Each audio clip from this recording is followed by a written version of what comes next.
Dear friends, it is my pleasure as the Hadassah National President to welcome you, Hadassah's very important supporters and donors, to Hadassah's Zoom conference 2020 Insights on Breast Cancer, kicking off a Breast Cancer Awareness Month. I would like to start by thanking all of the volunteers and staff that have helped make today's Zoom event happen. Thank you to Barbara Sofer, Josh Rednick, Jorge Diener, Ari Vernon, and Dina Burkett, and all the volunteers behind the scene. 2020 has been a powerful reminder that we are all in this together, and our choices and actions have the power to protect the most vulnerable among us in a very big way. As we each make our personal commitments to playing our part in the new year 5781, I know that I feel a sense of pride, passion, and purpose in being part of something bigger, Hadassah Hospital, HMO, the vehicle through which we come together to heal the world. Each and every one of you have made an impact through your support of HMO. In Judaism, it is said that saving a life is one of the most important mitzvahs.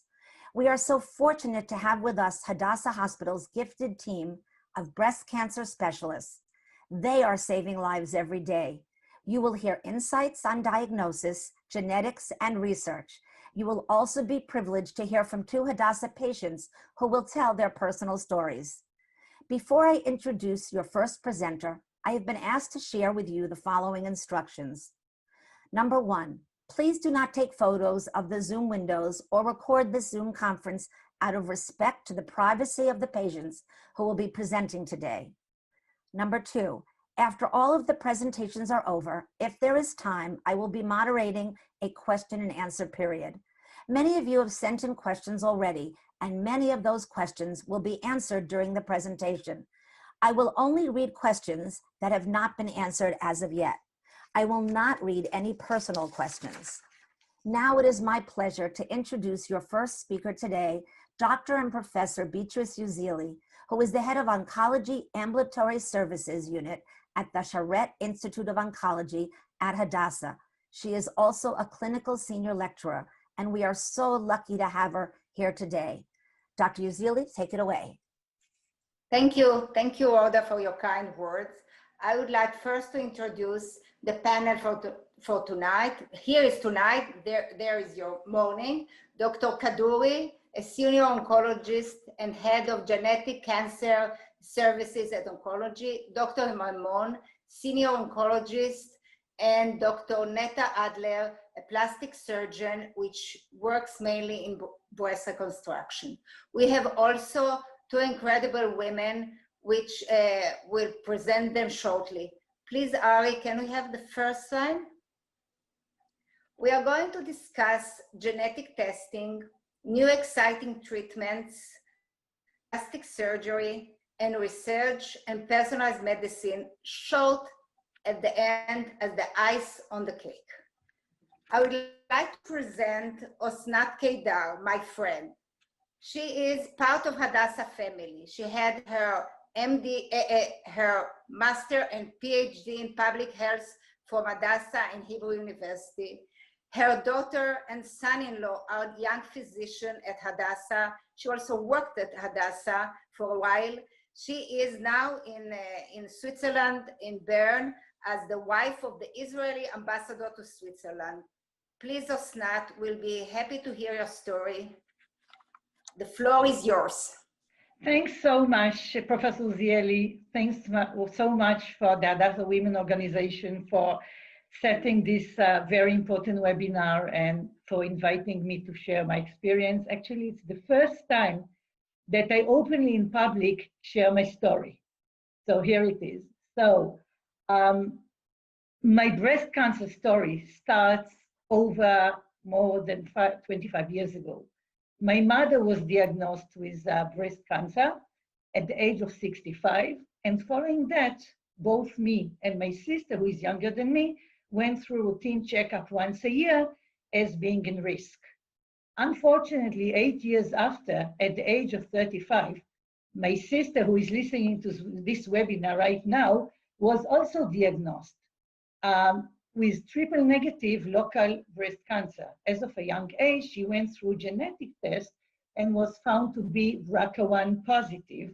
Following that, I was found to be BRCA1 positive as well, while my mother, surprisingly, was negative.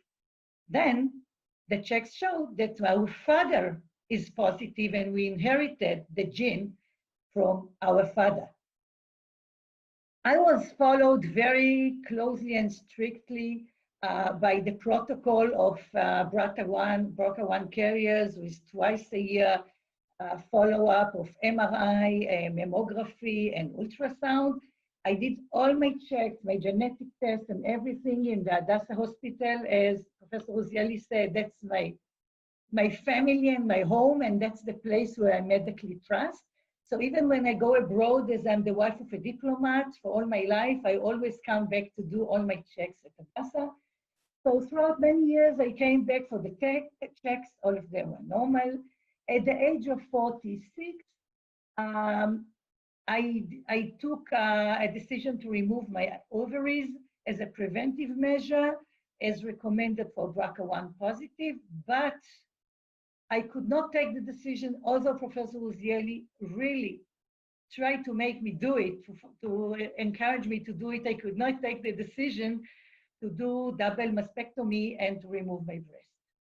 Probably it was the right decision, but in June 2019, I came again back to Hadassah from Bern to do my regular checkup. They didn't think there will be any changes. It's so many years that everything is normal. I did an MRI, and a few days after, I got a call from Professor Uziely that the MRI is not normal. I have to go through a biopsy. I must emphasize that a year before I had a normal MRI, and half a year before I had ultrasound and mammography were all normal. So everything was really fast. I did a biopsy, and as Professor Uziely said, my daughter is a resident at Hadassah, and she is residing in pathology. So a day after, I hear the door opening in the morning at home, and she's there in the morning instead of being at home. So I knew that she's coming to tell me that I have breast cancer. So my daughter actually told me the news. And since then, really the journey started.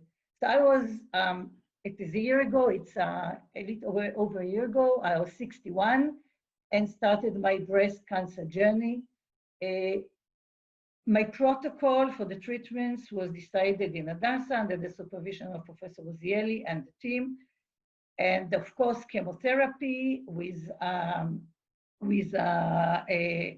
later, after the check of the tumor and found it to be sensitive for immune therapy treatment, it was decided to suggest for me also an innovative or experimental immune therapy treatment.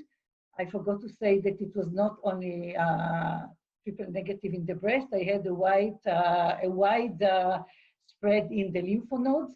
So it was local but wide.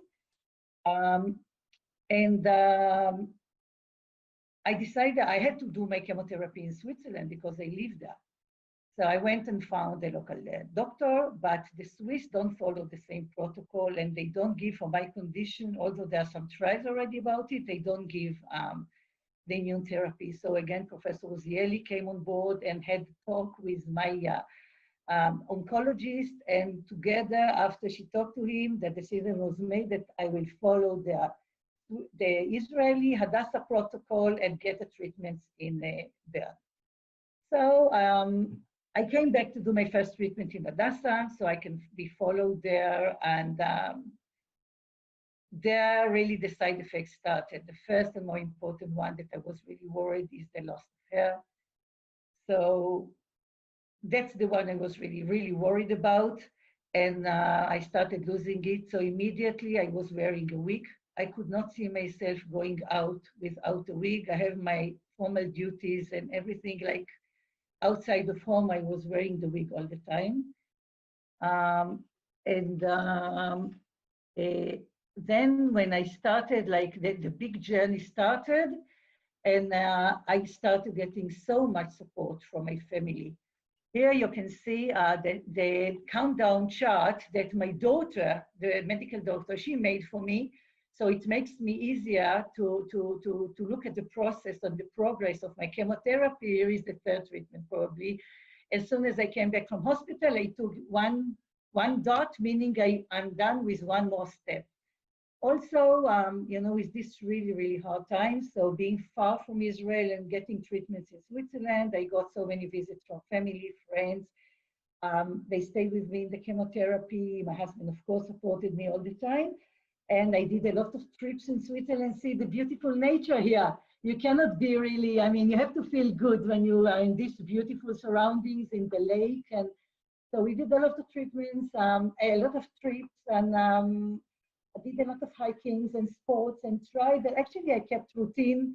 I continued doing my diplomatic duties. I joined my husband. I hosted. I had guests, and most people actually didn't know that I'm sick. In September, I was supposed to start the second course of my chemotherapy with new medications, and I could not come for some constraints to Israel. So Professor Uziely here with me in the photo in a nice surrounding in a Saturday trip, came especially to Bern to be with me, to support me in the treatments. As she said, we are also friends. She was with me throughout that first chemotherapy with the new medication, met my oncologist, as well as the entire team, had some professional discussions. For me, it was one of the most important things. Thanks so much, Professor Uziely. And I think it was important for everybody. So it was really very precious for me. Time continued. Israel, I did some checkup ultrasound in Hadassah, and also came for the breath in support of our fifth grandson. Here I have 5 grandchildren happy here with me, of course, with my wig. As I told you, the wig is there all the time. And I got 2 chemotherapies in Hadassah.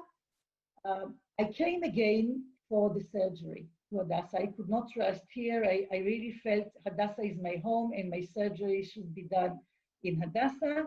And then when I had to start my radiotherapy, I had to do it again in Switzerland, but I got a protocol from the Hadassah a radio-oncologist, and then the Swiss luckily agreed to follow that protocol that was shorter in number of radiations and made it much easier for me. So again, I did Bern, but under the supervision and the protocol of Hadassah.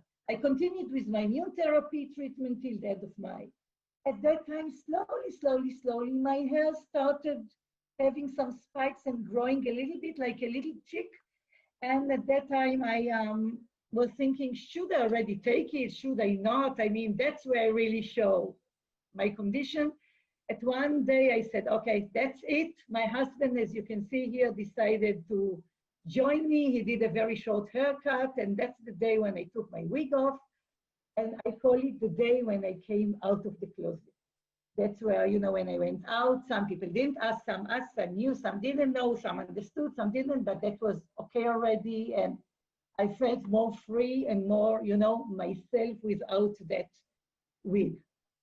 I had my first follow-up at the end of July. Everything is okay. The cancer is gone, I hope. I hope it's never coming back. So I'm considered to be healthy now.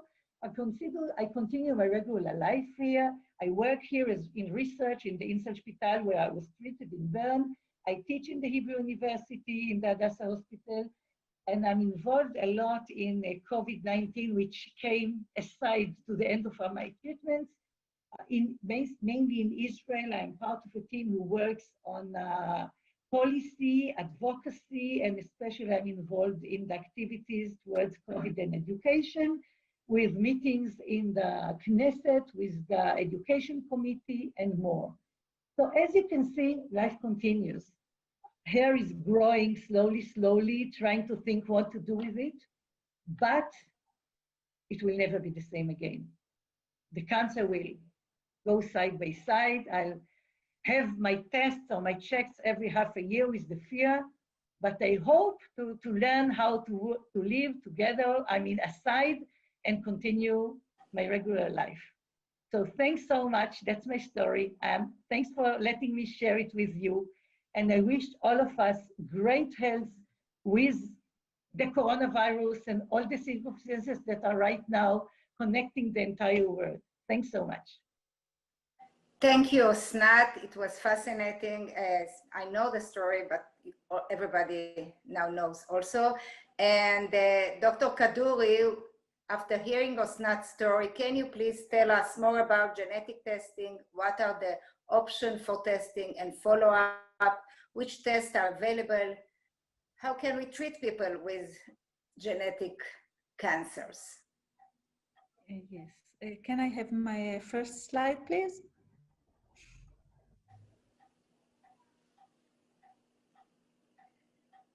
My first slide, thanks. Genetic testing has become part of the evaluation of breast cancer patients, all breast cancer patients.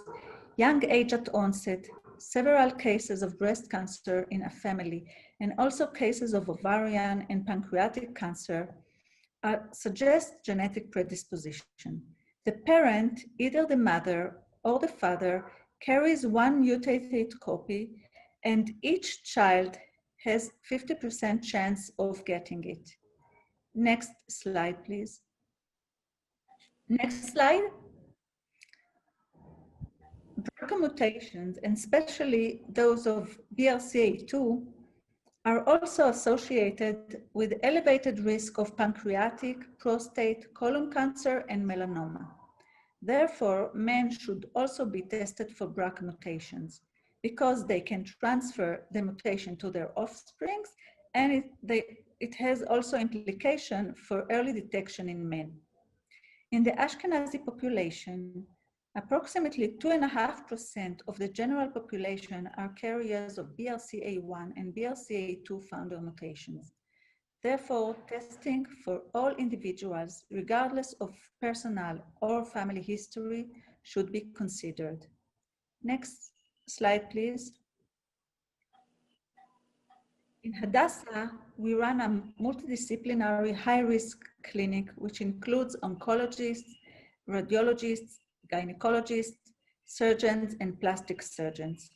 A one-stop shop clinic, which enables women to come twice a year and have all the required tests and consultation regarding birth control and fertility preservation, preventive surgeries, hormone replacement therapy, and other issues.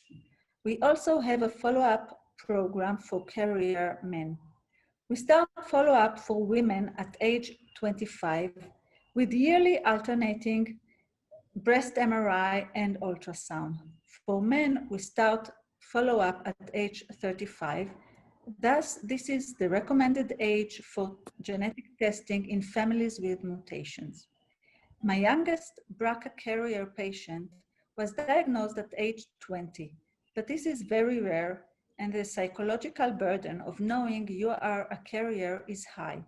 The guidelines are to test at age 25, but it has to be considered individually. Next slide, please. The BRCA genes are responsible for the majority of genetic predisposition to breast cancer. However, rare mutations in other genes are now evaluated. The P53 is an example. It is found in 1 of 5,000 individuals and elevates the risk of many other cancers, such as brain tumors, leukemia, sarcoma, which also may occur in children. Next slide, please.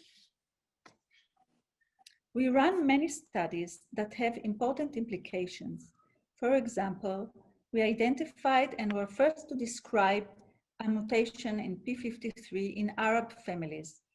Based on this finding, we now test Arab cancer patients to this mutation and tailor treatments and follow-up program accordingly. We also reported additional founder mutations in Yemenite and Sephardic Jews. Next slide, please. To date, germline panel is often used for screening of a large number of clinically relevant genes to cancer predisposition. These panels also include other genes that are responsible for DNA damage repair. For example, we may identify genes that predispose to Lynch syndrome, which result in elevated risk for colon and uterine cancer as well. And there is a list of many other genes that are in this slide. Based on the result, we may offer tailored treatments and follow-up for our patients. Now we also have biologic treatments that are specifically active in carriers. In Hadassah, we have most advanced technology for whole genome sequencing, which is the next step in genetic testing. We test for the whole genome, and our bioinformatics enables analyzing the results. We aim at testing large population in order to characterize genetic profiles in the Israeli population.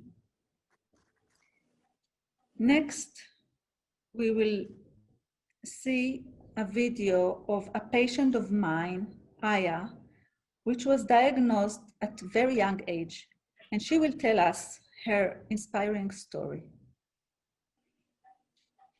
החיים שלי הלכו לפי הספר, כמו שאומרים.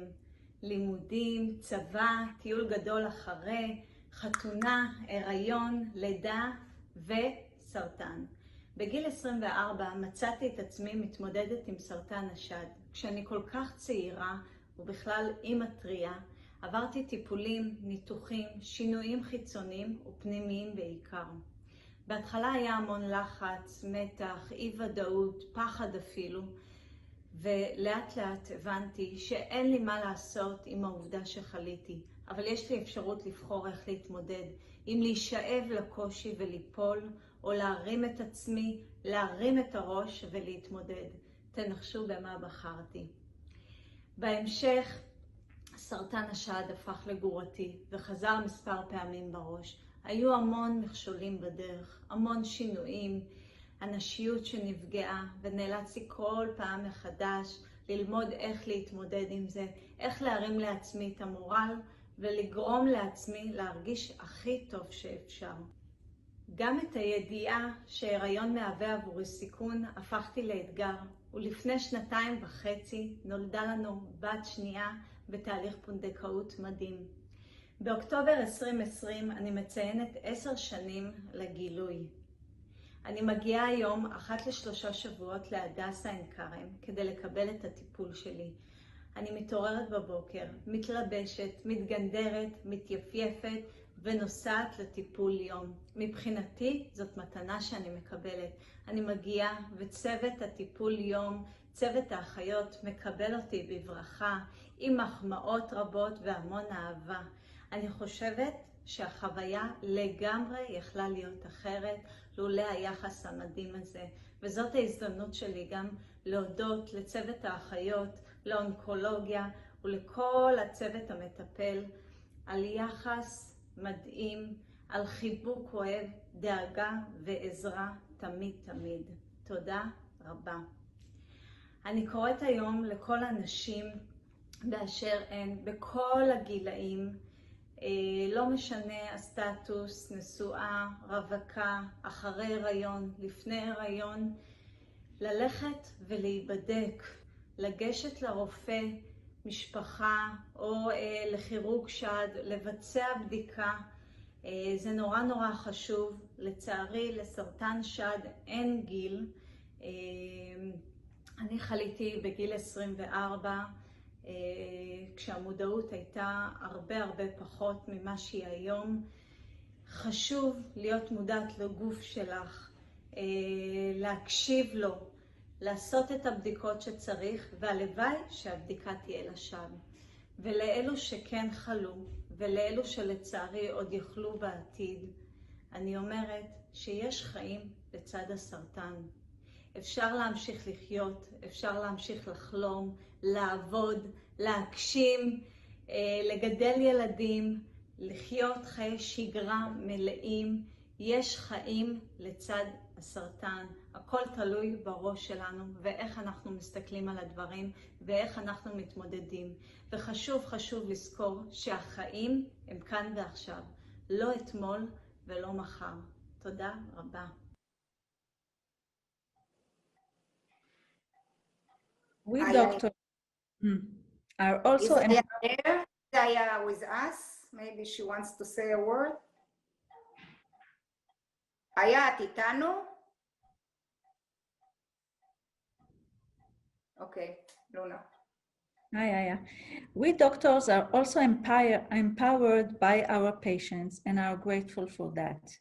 It gives us the power to fulfill our mission. את רוצה לומר כמה מילים, איה? רק תודה רבה. Thank you. Okay. Brain metastasis became manageable to date with advancement in specific biologic treatments for HER2-positive disease, such as Aya had, and also irradiation techniques. But still, we face a lot of challenges in controlling brain metastasis. Dr. Maimon will talk about recent advancement in biologic treatments for breast cancer. תודה, איה. תודה. Ofra? Yes, I'm here. Do you see me? Thank you, Aya and Osnat. It was really exciting to hear it from the other view. I will share with you some of the new treatment for triple-negative breast cancer. Triple-negative breast cancer is described by the lack of expression of estrogen receptor, progesterone receptor, and HER2 gene expression. The triple-negative breast cancer are approximately 15% of all breast cancer. Triple-negative breast cancer is usually appear in young age, have a higher rate of early recurrence and distance metastasis, and so we have the worst outcome from all breast cancer subtypes. It is also known that triple-negative breast cancer is correlated with BRCA mutation. More than 70% of tumor arising in BRCA mutation carrier are likely to be triple-negative. You can see here on the graph the triple-negative breast cancer prognosis compared with the other subtype of breast cancer. In any stage, you can see that the triple-negative breast cancer have the worst prognosis. Next slide, please. Treatment of triple-negative breast cancer has been challenging due to the lack of clinically targeted therapies. We know for estrogen receptor positive, we can give an anti-estrogen treatment. For HER2, we can give some biological treatment against the protein HER2, as Aya got a treatment called Herceptin and Perjeta, which are very, very effective. For triple-negative breast cancer, because we have a lack of this protein, we don't have actually a targeted therapy. So therefore, there was an urgent need for development of novel treatment. Till the last few years, chemotherapy was the only systemic treatment option for triple-negative breast cancer. But new understanding of the molecular profile and the microenvironment of this tumor show the triple-negative is more immunogenic compared with other breast cancer subtype. Next slide. So the fact that triple-negative is more immunogenic lead to the understanding that almost 30% of patients with triple-negative breast cancer will express a protein called PD-L1, an overexpression of this protein, the PD-L1. The action of this protein is to inhibit the immune system. Actually, in breast cancer, the PD-L1 is expressed on the tumor-infiltrating immune cell rather than on the tumor cell itself. When we are giving drugs that inhibit the PD-L1 protein, actually we're giving the immune system a way to activate again against the cancer cell. Those kind of drug calling checkpoint inhibitor are today a common practice, as we already heard from Osnat previously. And we knowing that the combination of the immunotherapy, the checkpoint inhibitor, with chemotherapy improve outcome dramatically in terms of disease-free survival and overall survival. Next slide. We have another novel drug that we are using in the last year. It's called PARP inhibitor. This drug actually takes advantage of the situation that the tumor cell have mutation in BRCA gene. The human genome is always under genotoxic stress, and there is an unstopped need to fix the DNA damage. There are some intracellular DNA repair pathway. The PARP protein take part in one of these, as the BRCA. By adding PARP inhibitor drug that inhibit the PARP to the cancer cell that is already mutated in BRCA, we actually blocking two pathways simultaneously, and that lead to an action called synthetic lethality, death of the cancer cell.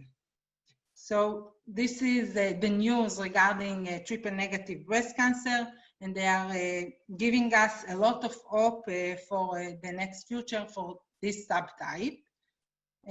Now we will hear from Dr. Adler about breast reconstruction. Neta? Thank you. Good morning or good afternoon, everyone, and thank you for letting me share a little bit of my experience. Ari, can you put the first slide, please?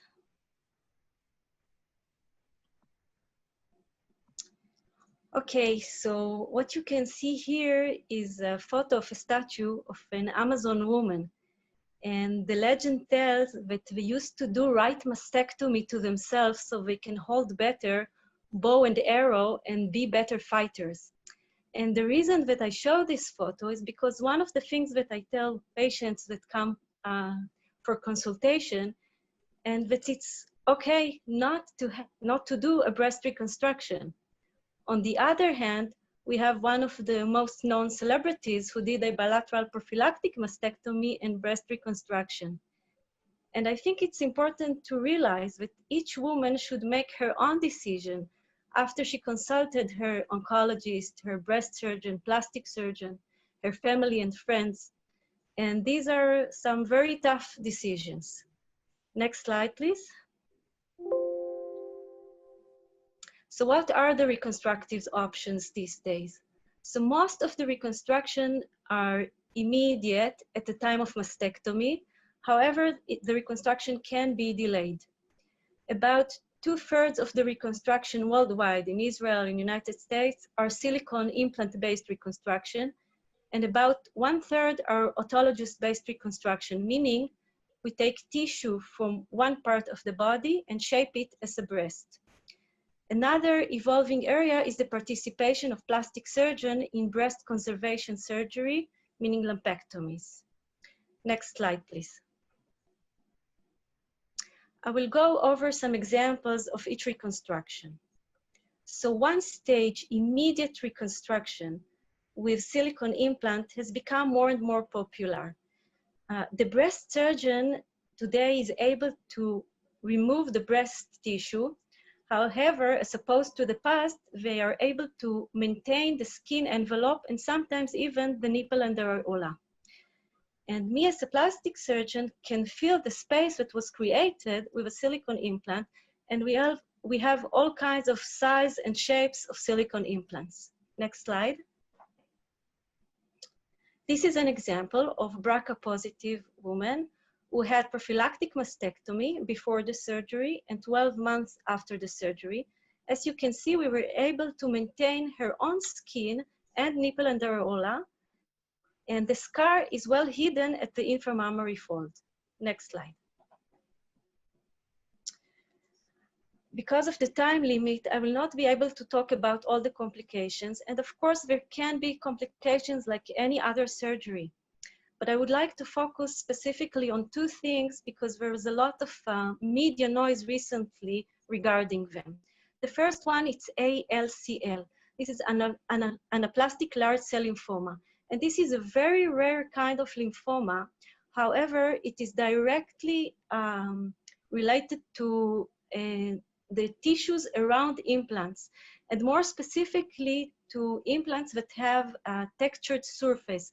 And as you may have heard, one of the biggest companies that manufactures silicone implants had a recall on their textured implants.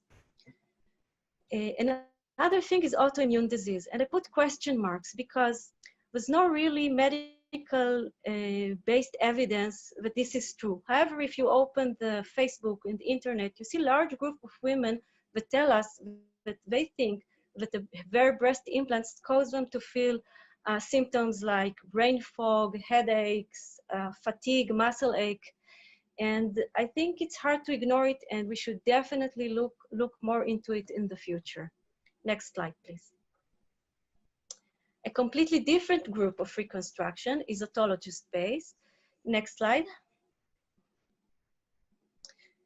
Like I said, we can take tissue from one part of the body and shape it as a breast tissue, and the abdomen is an ideal source of tissue for breast reconstruction because the fat is typically soft and the surgeon is able to shape it in the shape of a normal breast.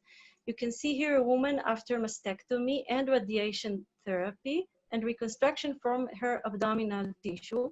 Of course, there's the bonus of tummy tuck. The nipple we usually create in a very short and simple procedures a few months after the main operation, and the color is the tattoo. Next slide, please. Fat injection. So what we do here is we do a liposuction like any cosmetic procedure. However, instead of throwing it away, we use it to improve results and fix shape and contour problems. It's very hard to create the whole mound of the breast with fat injection, but this is really a great tool for minor problems. The main disadvantage that the fat may absorb and the results are non-consistent. Next slide. Last but not least, oncoplasty. Breast conservation surgery, lumpectomy, why to involve a plastic surgeon? And the reason you can see in the next slide. Ari, can you continue? Thank you. Because after removal of the lump, women are left with distorted breast. And after the first relief, I think it's really important if we can avoid this distortion and remain the normal shape of the breast. Next slide. So that led to a new concept that all breast surgery should be oncoplastic, meaning that any oncologic procedure should consider its cosmetic implications and vice versa. Next slide. As you can see here, there's a woman who had cancer in her left lower breast. And what we did here, we borrowed techniques from cosmetic surgery and we used breast reduction techniques to help us remove the cancer in a more aesthetic way and maintain the nice shape of the breast. And also we did a breast reduction of the right breast for symmetry. Next slide. And I would like to finish with some words that one of my patients wrote to me. On first day, after almost 6 years, I bought a bra, and the feeling that I felt no words can express. You gave me back my femininity. And for me, these words makes everything that I do worthwhile. Thank you very much.